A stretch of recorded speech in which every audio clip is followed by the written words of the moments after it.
Well, hey there. Shabbat Shalom once again. We welcome you into our abode, into the dwelling of the eternal Yah. Welcome to our Shabbat uh, service. It's going to be an abbreviated one because we are going to be joining the other brethren very shortly for our fourth Unity Shabbat broadcast. So this is the preview for that, we will be joined afterwards at Your Arms to Israel. You go there, and it'll be live, and our congregations present. Oh, Shabbat Shalom, William. I wasn't sure if you'd be joining us because your phone was acting a little on the fritz there. But we're going to do, as we have been doing, a little introduction going forward, and then we're going to hand it on over. We're going to end and then shoot on over. And I'll be speaking this day, as well as Youssef, our brother Yehusef, who's this wonderful brother in Brazil, who's a really wonderful guy. He's got a beautiful family, a wonderful congregation, and he has thousands regularly attending his broadcasts and such. So he's a great guy. Also, Shaliach Moshe Konachowski will be saying a message, and some unknown guy I heard, it's Corn something.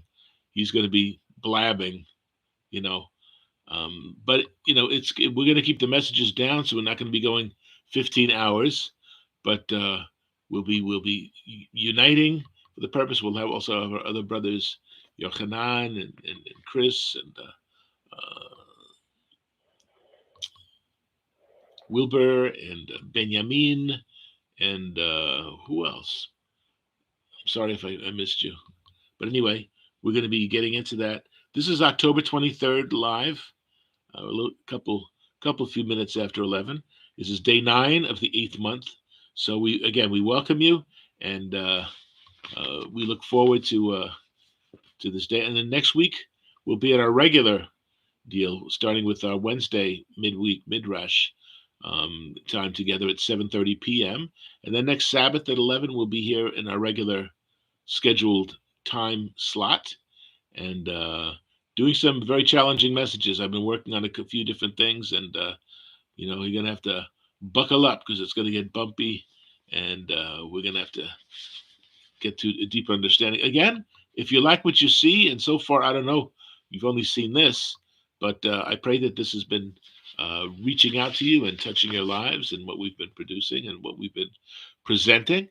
And again, if you can subscribe to us, hit that little subscribe thing. It means a lot to YouTube, more so for their number keeping. But also you can reach us.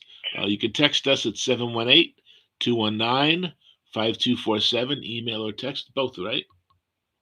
I'm sorry? Both, right? Text and emails to 718-219-5247. Yes.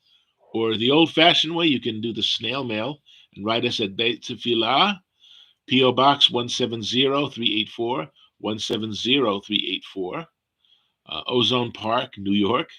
Ozone Park, like the stuff above us. 11417 is the zip code. Okay, so we do this introduction pretty much every week, and repetition is a good way. It helps with children to remember to do their ABCs, A, B, C, D, because we know the song, we follow the routine. So every Shabbat we want to get together and honor the Shabbat. And I'm going to read from Exodus 20:11, where the eternal Yah, the Yod-Heh-Vav-Heh, which we pronounce the name Yahuwah, which we believe is the most reliable ancient Hebraic pronunciation. It says, Yahuwah blessed the Sabbath day, and he hallowed it. He made it holy. He made it kadosh. He set it apart as being distinct. And then we go to Exodus 31:13, the book of Shemot, and which Yahuwah is speaking to Moses, Moshe, Rabbeinu, our teacher. Says, speak to the Bnei Israel, the children of Israel. And you say, above all, top priority, my Sabbaths you shall keep. For it, the concept of Shabbat, which is the time to stop what we're doing, give him our full attention. It's the one man day to day of the week where we are to assemble and not forsake the assembling of ourselves. So this is an important thing to remember. No other day of the week has been set apart like this. We read back way back in Bereshit, Genesis, the first chapter. Above all, top priority, my Sabbaths, which is the 52 weekly Sabbaths, seventh day of the week, and also the Moedim, the appointed times, which are listed in Leviticus 23, which we've just completed. Actually, we've completed the annual Moedim, and now we're entering into the later fall and into the winter. Okay, so you shall keep it, you shall shamar, you shall observe it, you shall watch over it, you shall guard it. My Sabbath you shall guard; they're to be protected. For it, the concept of Shabbat, the time of rest and stopping from what you're doing, it is a sign, an oath between me and you throughout your generations, that you may know that I am Yahuwah who sanctifies you. I am the one who sets you apart. I'm the one who makes you distinct. Without me showing you the way, you wouldn't know that, or you wouldn't be that. And by keeping Shabbat, we know that He sanctifies us, and it's a sign, a covenant sign of faithfulness that we must maintain and keep, because it is a good thing. It is tov ma'od, very good. And we're going to jump to Isaiah 58. Isaiah 58, verse 13. And this is, well, how do you keep the Sabbath? How do you keep it holy? How do you keep it kadosh and set apart? Why is it to be so distinct? And how do we make it distinct? And here we go. Isaiah 58, verse 13 is a great place to go. Mark it in your Bible so you would know this, and turn to it if anyone has any questions about it. Because Messiah says, I'm the Lord of the Sabbath. He's the one who keeps it, observes it. And it was being manipulated, and man-made traditions were being thrown in there, and all kinds of stuff, and it became a hodgepodge of religious approval, as opposed to an honorable covenant sign in which we enjoy. It's a wonderful, wonderful time. Okay, verse 13. If you turn away your foot from the Sabbath, in other words, you're going one way, you stop. Because remember, it's the Sabbath. It's different behavior this day. And it's not just, well, one day of the week we behave ourselves, but it's the one day of the week we stop what we're doing, reevaluate our lives, and proceed with caution further. Amen. So if you turn away your foot from the Sabbath, from doing your pleasure on my holy day, my kadosh yom, my holy day, and if we call the Shabbat a delight, we call Shabbat a delight, not a legalistic observance which was done for the Jewish people, which we don't have to do anymore because we have a new day of worship now. No, nothing like that exists in the scriptures. It exists in a lot of the traditions of man, as a lot of horrible things do. And we're going to get into that next week, Yahuwah willing, in the teaching that I have planned. So you stop from doing your pleasure on my holy day. It's my holy day. You can't do your own thing. It's my day. You got to stop what you're doing and honor me with it. And if we call the Shabbat a delight, and the holy day of Yahuwah honorable, the holy day of Yah, He gives it to us. He made the Sabbath holy, and He requires that we keep it that way. Okay? And let's see. The holy day honorable. What shall we do? We shall honor Him. Okay, that's good. If we call the Sabbath a delight and something that's honorable, what do we do about it? We shall honor Him, the giver of the Shabbat. Noten ha Shabbat, the giver of the Sabbath, the giver of rest and restoration, the one who desires for us to be well and whole.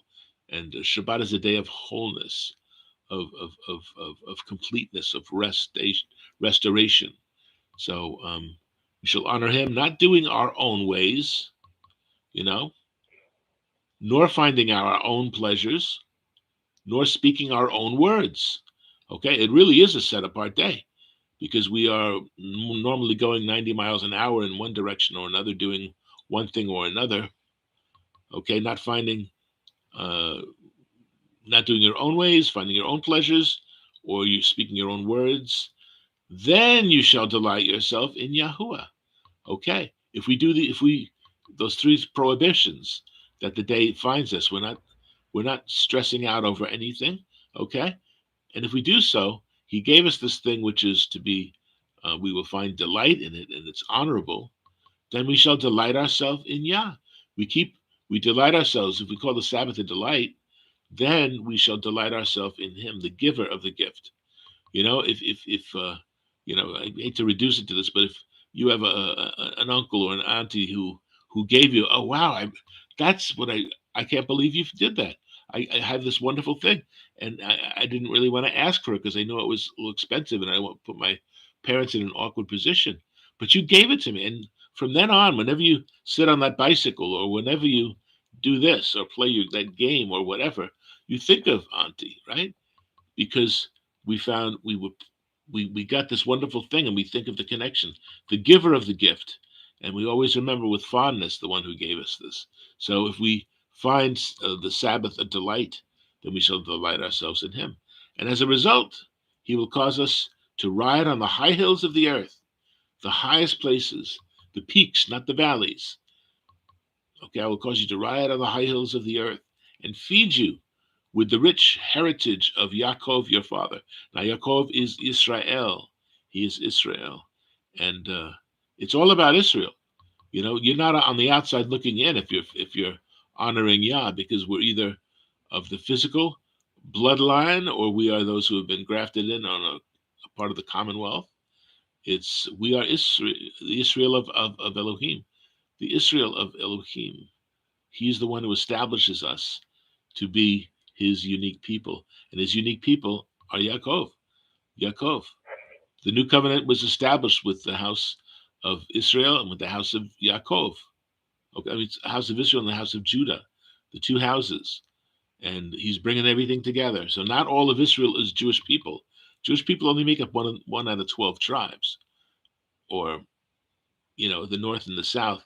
The north kingdoms will have been scattered throughout the nations and sifted through the nations, and they're coming back. They're coming to know Yah, but they have an identity crisis that's soon to be solved. And for those of us who have recognized this, it's a blessing, a great blessing. Okay, feed us with the rich heritage of Jacob, our father, Israel. And then he concludes by saying, the mouth of Yah has spoken. No dissenting opinion. Okay, it is truth. It is emet hagadol. It is great truth.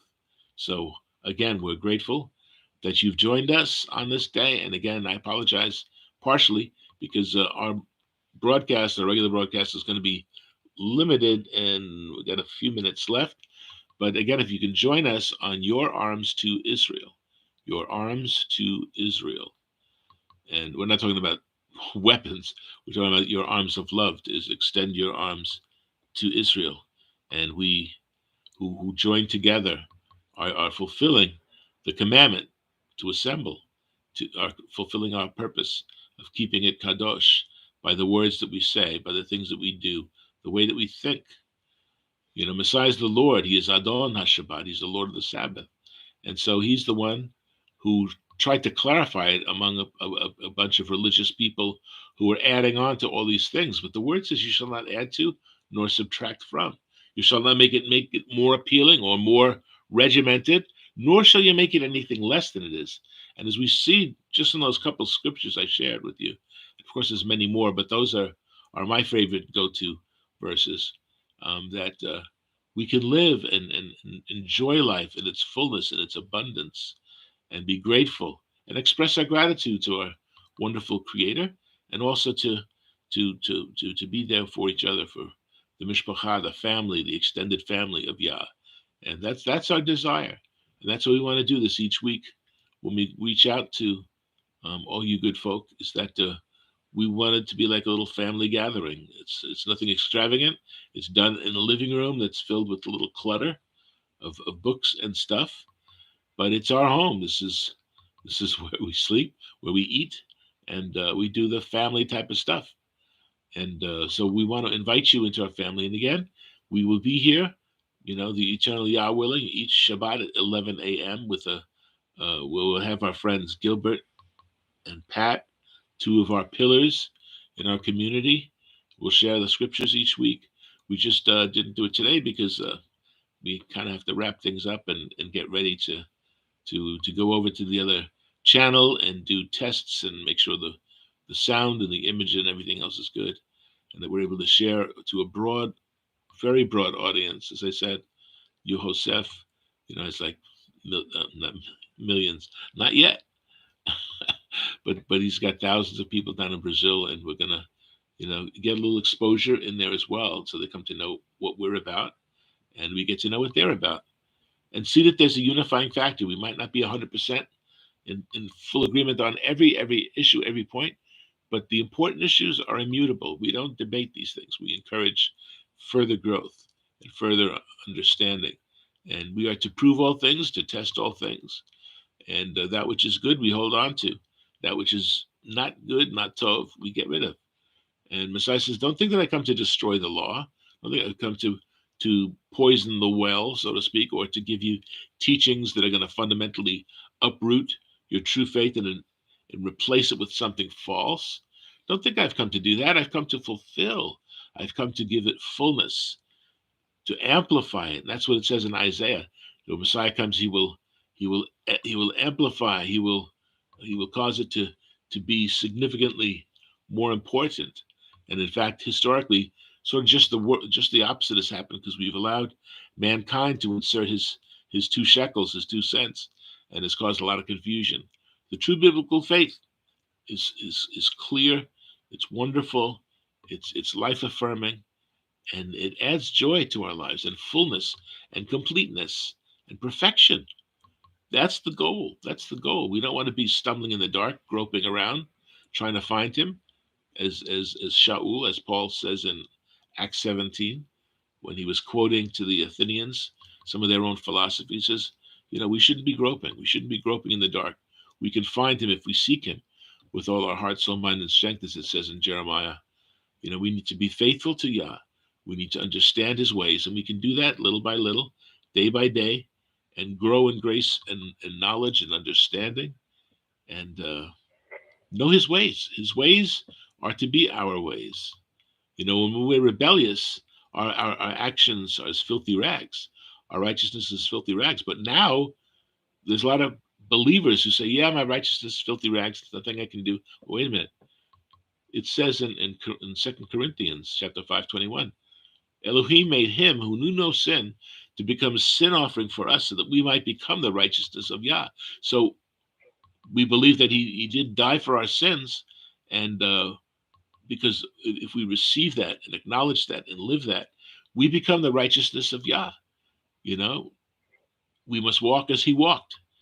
Did he somehow not die for everyone's sins, or die to undo the work and the influence of the adversary, the devil? Ask yourself these things. But he wants us to walk in truth and to worship him in spirit and in truth, in the Ruach and in Emet, in truth, not in falsehood, not in almost, like horseshoes and hand grenades, right? Close, but not quite. We got a bullseye, right? Messiah is the goal at which the Torah aims. Romans 10, verse 4. In the Greek, the word is telos. It says that he is the goal. He is the fulfillment that we aim for. And he's the goal at which the Torah aims. And Torah is instruction. The Western Christian mindset is that the law is the enemy and grace is the hero, whereas we only get grace from Torah obedience. We only get we are able to keep Torah through his grace. So it's intermingled. Love and law are together. The greatest commandment is to love Yah with all our heart, soul, mind, and strength, and to love our neighbor as ourselves. That's the greatest commandment, is to love. Love is the fulfillment of the commandments. And so we have to live an evidential life, that we bear good fruit and bear it faithfully. So Messiah is the goal at which Torah, and the root of the word Torah is yara, which means to point or to shoot an arrow. And the word for sin is chata, which means to miss the mark. So here we see this beautiful illustration, right? We have the Torah, and it shoots forward like an arrow, looking for the bullseye, which is Messiah. His standard is the goal. And when we sin, we miss the mark. The arrows go this way and that way. They're missing the target. So we need to be faithful, having Messiah as the goal at which we aim for every day. We must walk even as he walked. So that's the challenge. And it's not above you. It's not below you. It's boom, the bullseye is in your heart and in your mind, that you understand his ways better and walk in that shalom, walk in that wellness. Shalom is peace, but it also talks about wellness and perfection and completeness. Shalom is a wellness, that you're all okay, everything is good. So that's the perfection, that's the completeness that shalom gives us. And when we say Shabbat Shalom, we want you to rest in that understanding, and have confidence in that stand that we make for Yah. Okay, so again, we thank you for coming to us, and I apologize for a truncated, if you will. I never was comfortable with that word. It kind of sounds like you're missing some limbs, but the shortened version, a preview, if you will, for what's to follow. But you're going to have to watch Your Arms to Israel for number 4. Number 4 is our Unity service number 4. So on that channel, you will find the live broadcast, and you should be able to also see the previous 3 there also. Okay. All righty. It's 11:21. We got some work cut out for us yet. So we say Shabbat Shalom, and we love you, and we thank you so much for watching us, for tuning in. Again, as I say all the time, we don't have to be your primary source, and we're perfectly content to be your second or third. Just check us out from time to time. We put our subjects up there too, to make things a little easier. And we're going to be talking about the tough stuff, tough love, and a deeper understanding, a deeper walk. So again, communicate with us. I gave you the means to do that. And when we do our chats, join us and let us know what you think. And this is the universal sign of typing. Okay. All right. So you can type in a question or what have you. So until this coming Wednesday at 7:30 p.m. for our midweek midrash, um, in the next Sabbath at 11. So we say to you, Shabbat Shalom, and be well, be strong in Yah, be strong in Him. Don't let the adversary whisper falsehoods and failures into your life. Oh, you're not good enough, or you're not smart enough, or whatever. Yah knows your needs. He knows exactly what you need in your life. So we say Shabbat Shalom for now, Shabbat shalom. and Laila Tov. Well, not Laila Tov, it's still a day. So I'm still a little tired. So be with us and give us that strength. And again, check us out, Your Arms to Israel. And we say Shabbat Shalom for now. Shabbat shalom. Amen. Amen. Okay.